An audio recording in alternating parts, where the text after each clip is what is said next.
بسم اللہ الرحمن الرحیم۔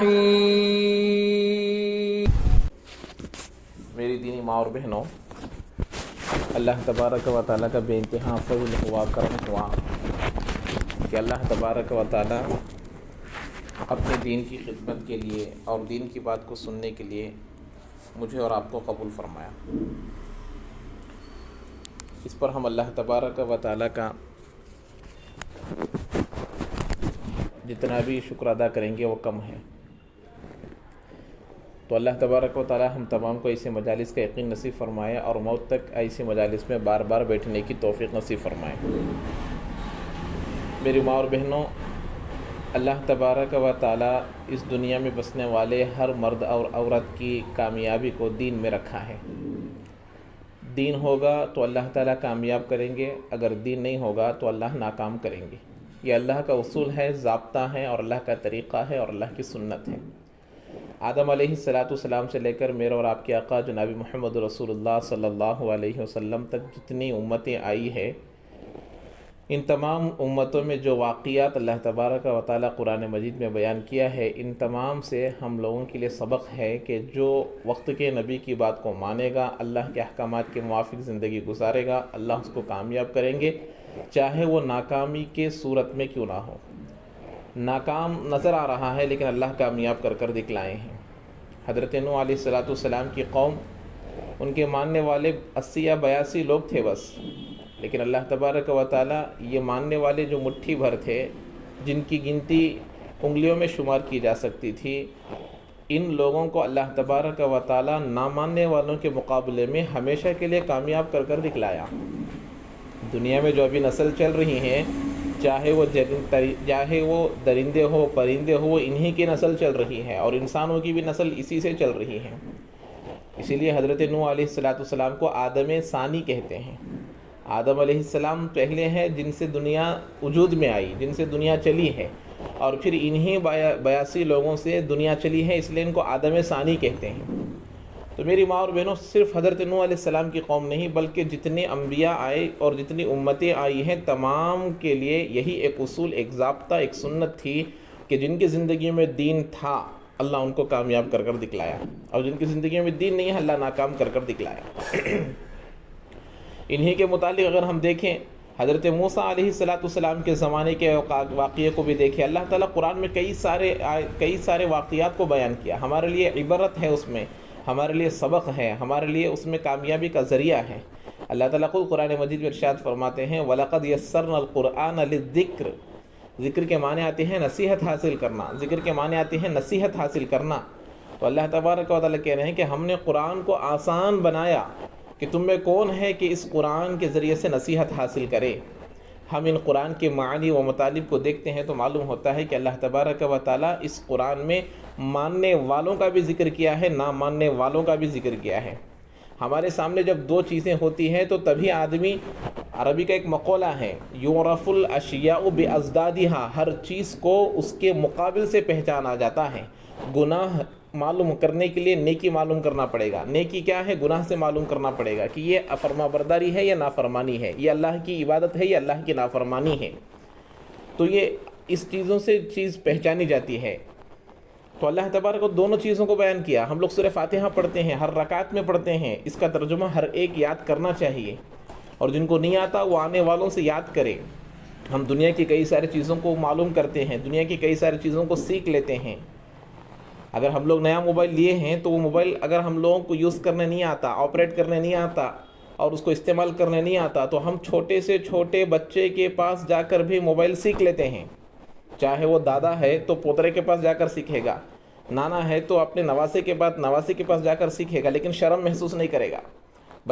بتا جا کر پوچھتا ہے کہ بتاؤ یہ یوٹیوب کو کیسے استعمال کرنا ہے، یوٹیوب میں کیسے ویڈیوز کو نکالا جاتا ہے، واٹس ایپ میں کیسے تصویریں بھیجی جاتی ہیں، میسج کیسے بھیجا جاتا ہے۔ چھوٹے سے چھوٹے بچے کے پاس ہم جا کر سیکھنے کے لیے شرم محسوس نہیں کرتے، لیکن وہی اگر دین کی بات اگر کسی کے پاس، بڑے سے بڑے آدمی کے پاس بھی سیکھنے کے لیے شرم محسوس کرتے ہیں کہ میں اس کے پاس کیسے جا کر سیکھوں۔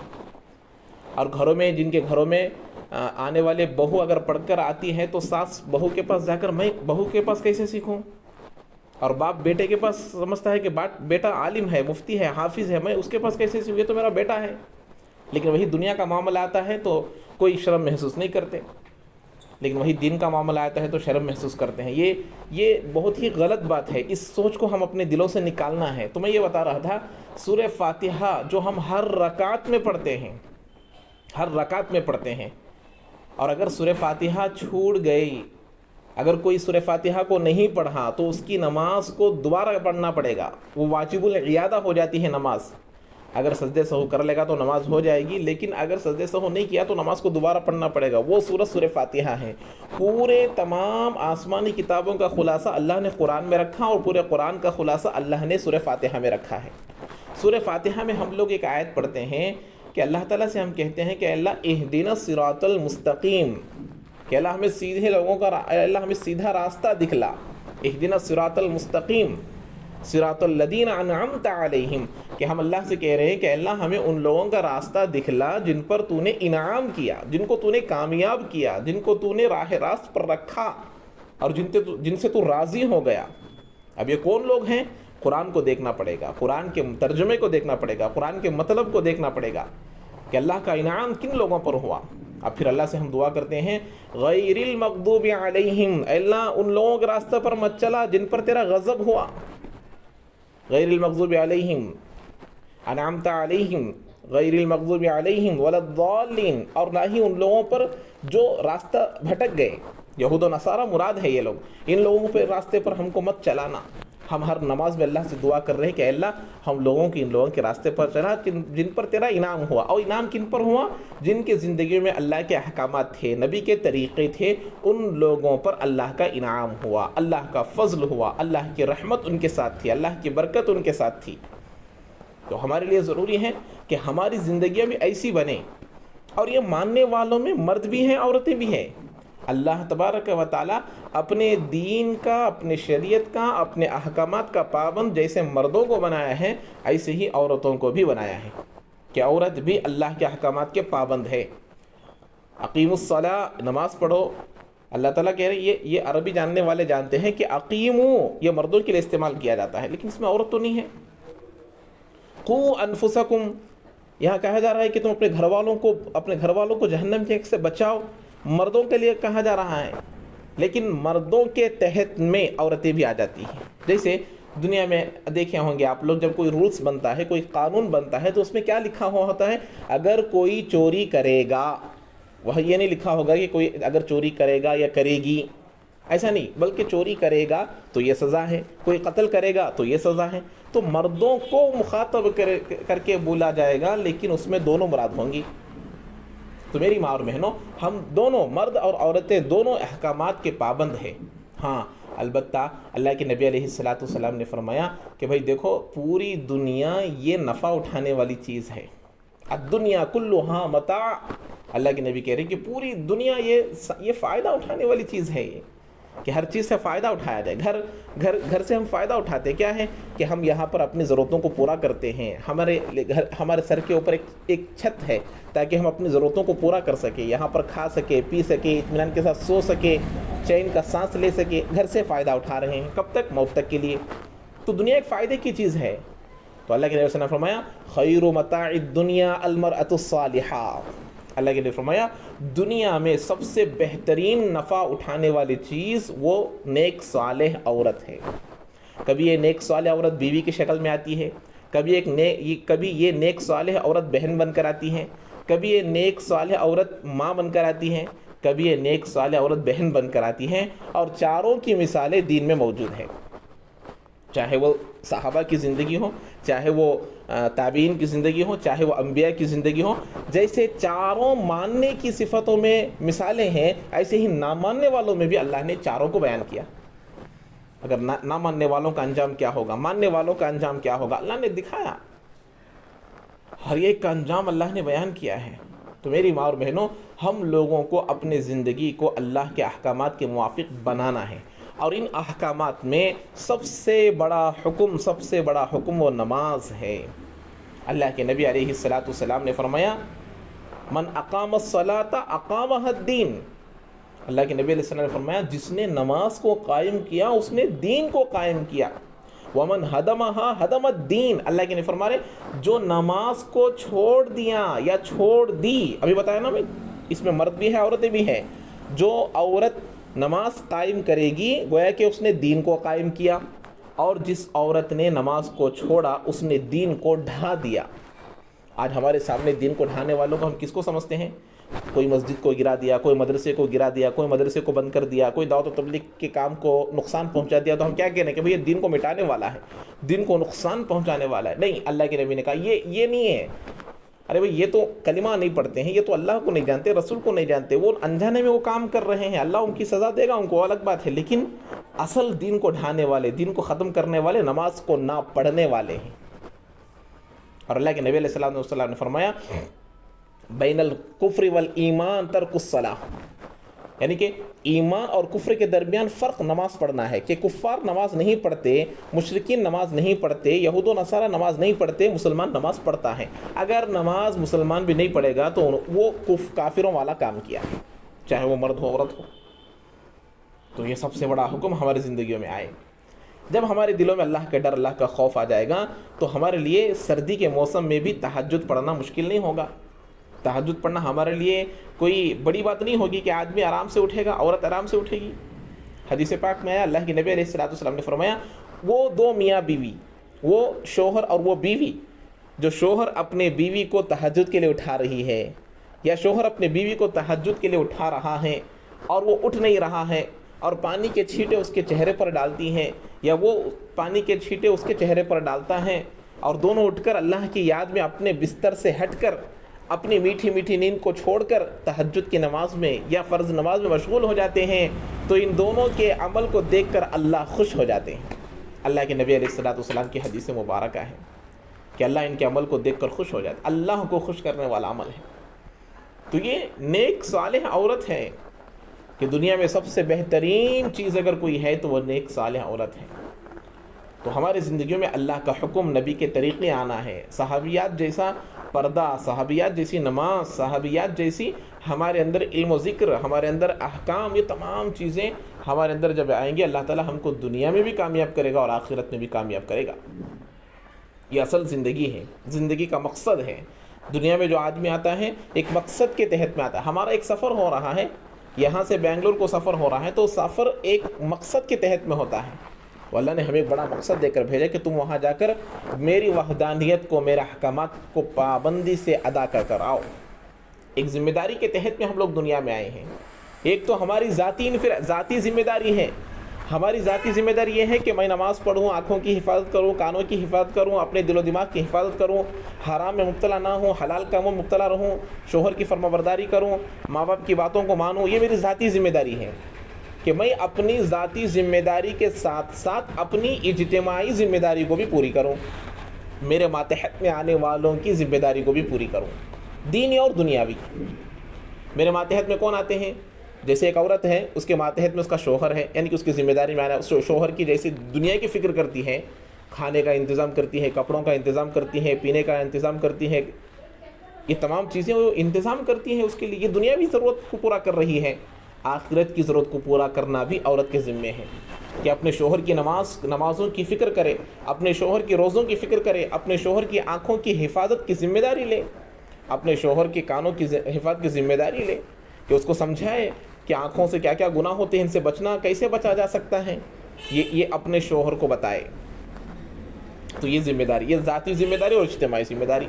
تو ایک عورت اپنے شوہر کی ذمہ دار ہے، اپنے بیٹے کی ذمہ داری ہے کہ بیٹا جب اس کا اپنے ہاتھوں کے سامنے اپنے سامنے آ گیا، اب اس کو بتانا ہے کہ بیٹے اللہ تبارک و تعالیٰ دنیا میں ایک مقصد کے تحت بھیجا ہے کہ اس کو بھی دین سکھلائے، اس کو بھی بتائے کہ نماز پڑھنا ہے، روزہ رکھنا ہے۔ اسکول کو جا رہا ہے، اسکول میں جانے کے وقت اس کو اخلاق کا سبق دے کر بھیجیں، اس کو بتا کر بھیجے، اس کو سمجھائے کہ اللہ تبارک و تعالیٰ نے ہم کو کیسے کیوں بھیجا ہے۔ یہ تمام اسباق بچوں کو سکھائے، بچوں کے اخلاق نمایاں ہو، کہ اسکولوں میں کہنے لگے کہ بھائی اگر بچہ ہو تو ایسا ہو، ایسے اخلاق والا ہو، کہ یہ خاندانی بچہ ہے، کہ بچوں کے اندر ہمارے اللہ کے نبی علیہ السلام نے فرمایا نا 7 سال کی عمر میں نماز کا حکم کرو، 10 سال میں نہ پڑھے تو مارو.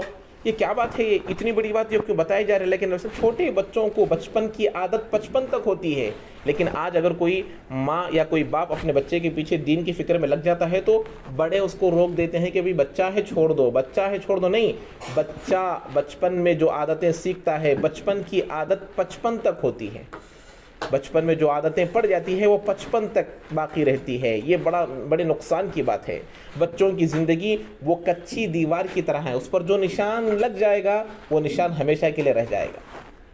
تو بچوں کی حفاظت کرنا میری ذمہ داری ہے، شوہر کی، بیٹے کی، بیٹی کی اور ماں باپ کی، اور اپنے گھر میں رہنے والے افراد کی دین کی فکر کرنا یہ ہمارے لیے ضروری ہے.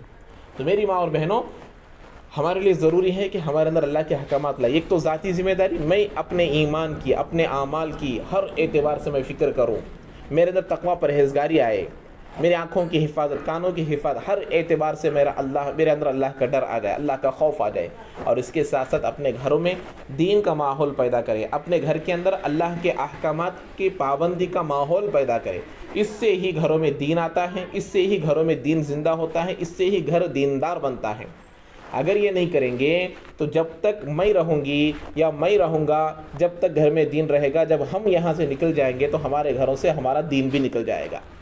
جیسے اس سے پہلے ہوتا تھا، انبیاء آتے تھے تو دین کی محنت آتی تھی، جب دین کی محنت آتی تھی تو دین آتا تھا، جب دین آتا تھا تو دین کے احکامات آتے تھے، جب دین کا احکامات آتے تھے تو دین پر چلنے والے پیدا ہوتے تھے.